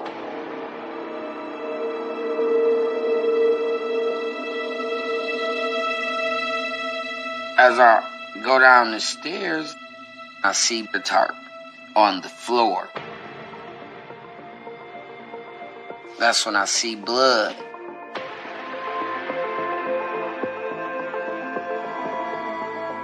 I make it to the top of the stairs at full speed. I'd yell at my girlfriend, call the cops, call the cops. I've been having a real bad smell lately. So I just went in the basement, opened the basement door, and there's a tarp in what looks like it could be blood leaking from it. And I want the police to come here ASAP right now and look at it. Alright, so it's the lower level apartment? Yes. I'm not the smartest man in the world, but there's blood, there's trouble. I'm thinking I'm a father. Like, I have a daughter at home. Like, I need officers fast. Please send somebody right now, because I don't know what it is, but it looks like blood is leaking from it, and I'm not going to touch the tarp or anything like that.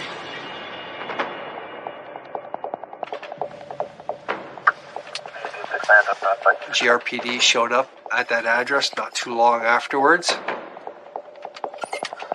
Like most police agencies, they all have body cameras on now. Okay. Where are we going? Share basement? And so we were able to watch the officers go into the basement.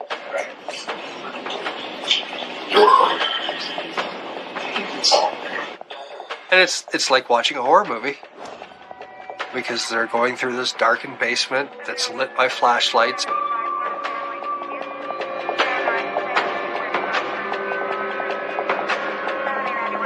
They look at the tarp and see something that they will never ever forget.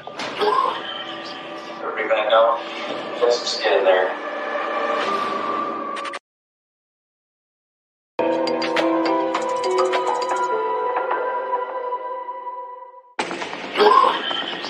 Everybody back out. Let's just get in there. On December 2nd, 2018, Grand Rapids police officers make a horrific discovery in the basement of an apartment building. I'm standing in the driveway like, oh, this can't be. You know what I'm saying? Like, this is not real. This is not happening. The police asked me, can they search my house? Of course, please. Among the officers who respond is the detective who Christine has asked for help in her search for Ashley. By the time I got there, there were officers in front and back of the house, making sure that nobody went in or came out without us knowing it. Okay, the tarp is laying on the stairs, the last 3 stairs. I then entered the house, went down into the basement where this tarp was found. So this tarp was quite large and it had a zipper on it. I unzipped the bag and we then discovered the body of a woman with the arms and legs and head missing.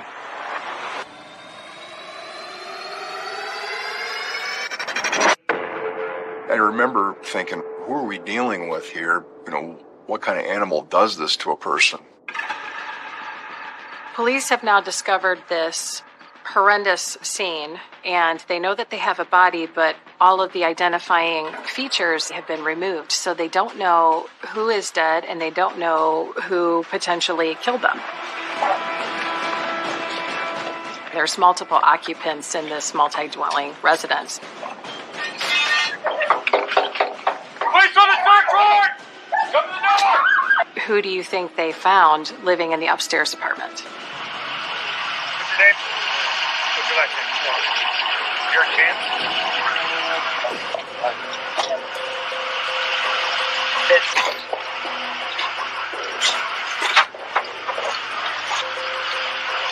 Jared was secured in a police car and transported to our headquarters. It didn't take long to realize that this case was going to be different than most.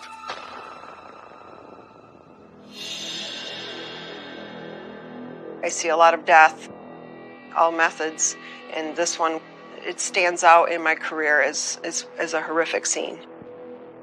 I went up the stairs looking for the rest of the body. When I entered the second level apartment, there was a large brown stain on the kitchen floor. I look in the bathroom and noted there wasn't a shower curtain in the bathtub.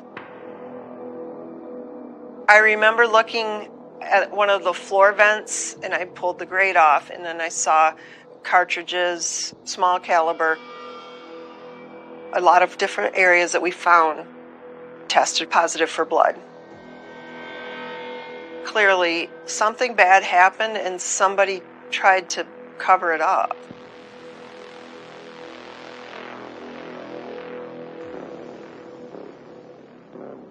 As we made our way out of the apartment, back to the stairwell, we found a box about midway on the landing.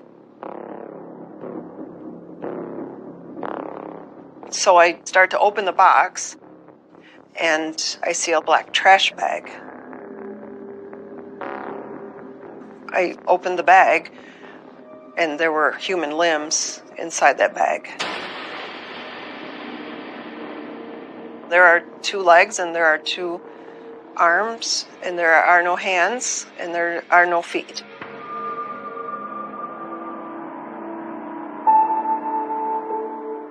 At that very moment, Ashley's family is headed to Jared's to confront him for sending them on a wild goose chase with Demetrius Taylor. They have no idea that it is now a crime scene. We pulled up at 6 o'clock and the yellow tape was around Jared's house. I was screaming at the officer that was stopping us from going any further. And I'm telling him, my stepdaughter's up there. My stepdaughter was with Jared. And he said, ma'am, I can't tell you anything. And I said, well, her mom's right over there. And the only thing he could say is, go tell mom not to leave. And I'm like, no. It can't be. It's not Ashley. It's not. I didn't want to believe it. The police explained that they were doing DNA because it was that bad. They couldn't recognize her. Without the confirmation from DNA, we certainly couldn't say these remains belonged to Ashley. But it was pretty clear to everybody involved that the remains were very likely to be, unfortunately, Ashley's. I just have to prove it. Police now have the one person who can explain the gruesome scene in their custody. So Jared was kept in our county jail, but the investigation doesn't stop. We found 2 spent .22 casings in the apartment, which led me to believe that this was a shooting. We'd also found out that Jared Chance did have a .22 caliber pistol that was now missing. So at this point, we have a body found in Jared Chance's house. At the same time, we have Jared Chance present in the house. We certainly would like to hear from Jared what happened.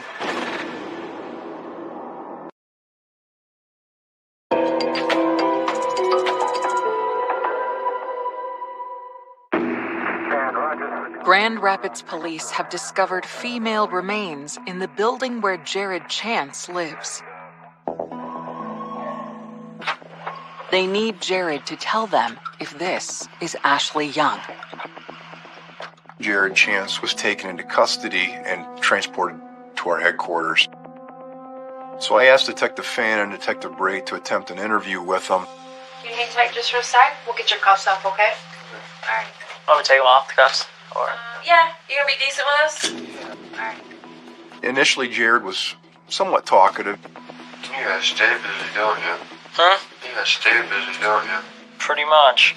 He wasn't rude. Almost seemed like it was just another day. Didn't really ask why he was there. Hi, Jared. My dad just recommended me to just ask for the advice of attorney, and because I don't really know what the hell's going on, so I don't want to sit here and talk about that may incriminate me or whatever in any kind of way, because I don't know what's going on. So I just don't want to say nothing right now. He exercised his right to counsel at that point and didn't tell us anything. So on the evening of December 2nd, Jared is charged with the mutilation of a body and concealing a crime. Our next step in our investigation is to utilize, every avenue we have for a timeline. We had phone records, placing them together, 28th into the 29th, and then seems the activity stopped, and her phone, in essence, just disappeared. But Ashley had been seen at a pub with Jared Chance here in the city. By the time we found out that they were at Mulligan's, that video is gone. Local businesses don't keep all their video forever. But because of Christine's doggedness, she had already seen the video. Hoping for additional evidence to solidify the case against Jared, investigators comb through more footage from businesses near Mulligan's. So we did obtain video from a local business called the Pita House. And it's dated November 29th, and it's approximately 1:30 in the morning. It shows Jared walking in front of the business. There he goes right now, just kind of strolling along. And then, a few seconds later, that's Ashley there. And once again, we see Jared walk into screen, and then eventually Ashley joins him. We know clearly from the video that Ashley is still alive. On the early morning hours of the 29th, it was crucial in trying to pinpoint what her final moments were.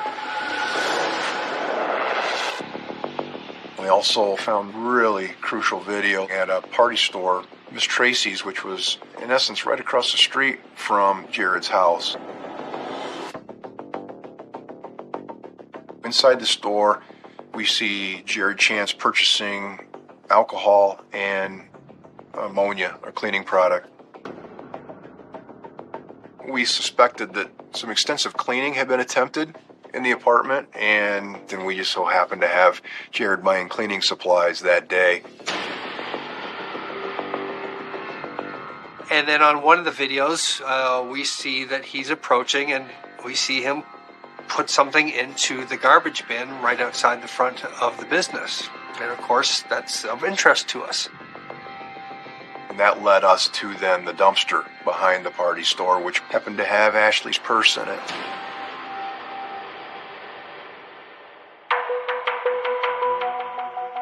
Based on the evidence, we were fairly confident that Jared killed Ashley in the wee hours of the 29th. But this theory remains speculation until authorities can officially confirm the body parts found belong to Ashley. Waiting for the DNA test was one of the worst times of my life. I didn't want to believe, and neither did Chris. If this isn't her, then she's still out there somewhere. She's missing. So we're still looking. Ultimately, they came back a few days later and said that all of the evidence that had any sort of blood tissue on it belonged to Ashley Young. So we knew that definitively then that Ashley Young had died. I never thought anyone could bring that much pain to so many people. I never thought about murder. You always see it on TV. And it's never going to happen to us. But it does. I just want to know where the rest of Ashley is. I want to bring her home.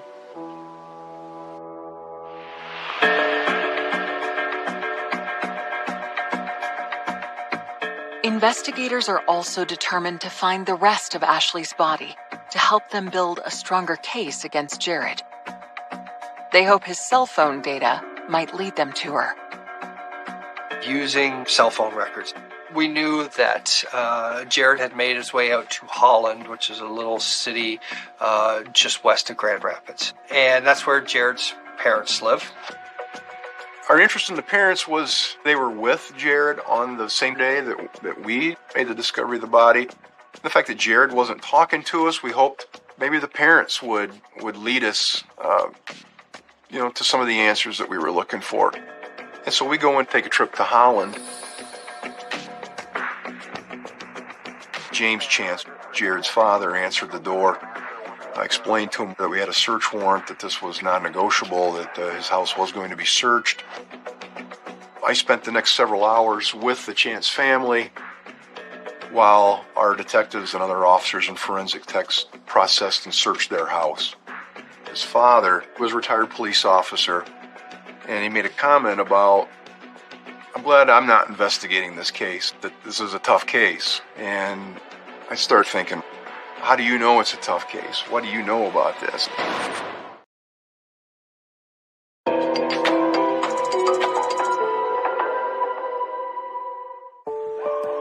December 5th, 2018. Investigators are at Jared Chance's family home in Holland, Michigan. They want to know if his parents have any information about Ashley Young's murder. But they opted not to speak about specifics without consulting an attorney. While Jared's parents are tight-lipped, the scene inside their home speaks volumes. A sawzall was found in that house. There was tissue observed on the blade. In the Honda CR-V, which was in the garage, we found a small trace of blood. They also located a bloody shower curtain that also was connected to Jared's apartment in Grand Rapids. The evidence throughout the home convinces investigators that Jared's parents helped him cover up his crimes. It was a shocking revelation for all of us. Within 3 to 4 hours, Jared Chance is charged with murder, and his parents are charged with being accessories after the fact in the mutilation of a body. We learned that they drove to Grand Rapids on Saturday, December 1st. Jared loaded some boxes into their Honda. Jared got in the car, and they proceeded then to return to Holland. One of the main goals is trying to locate Ashley's head, hands, and feet. I appealed to them as parents, trying to get them to consider how Ashley's family was feeling. And essentially I got very little. Jared seemed to be a person prone to violence and unpredictable. He seemed to be a troubled young man that had a lot of various problems and couldn't hold a job, didn't have very close connections to friends and family. Ashley wants to fix people, and I think that that's what she saw in Jared. She was the one person who actually wanted to believe in him and push him to do better. Ashley believed there's always good in everyone. But what she didn't realize is there's not always good in everyone. What changed? What flipped? From the minute that they were at that bar and having the night that they had to what he did to her in a basement.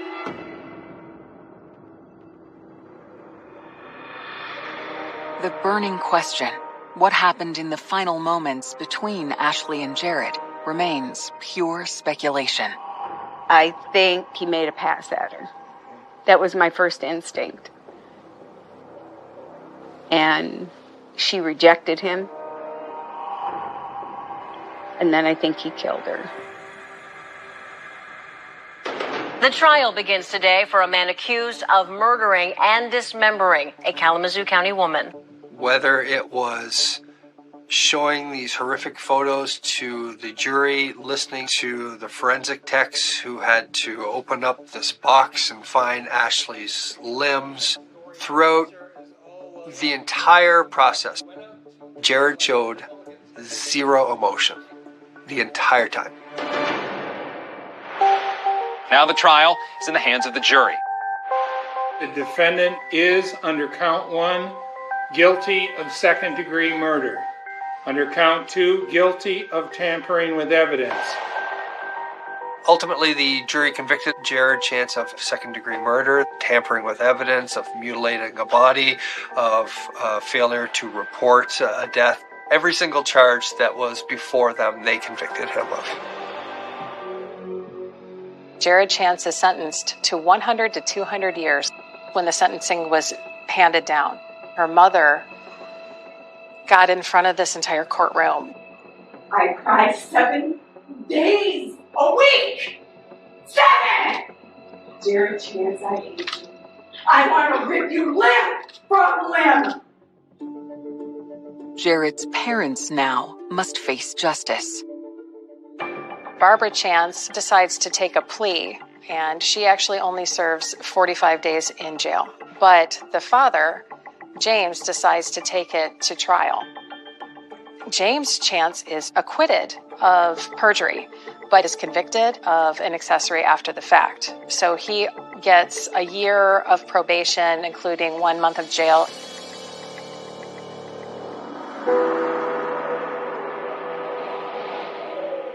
If they would tell us where the rest of Ashley is, we could bring her home. They owe that to her family. They owe that to her friends. Unfortunately, I don't believe that they ever will. I don't think they'll give us that.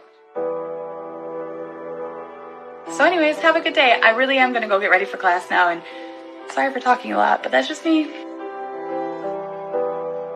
If you were lucky enough to have Ashley in your life, and she considered you a friend,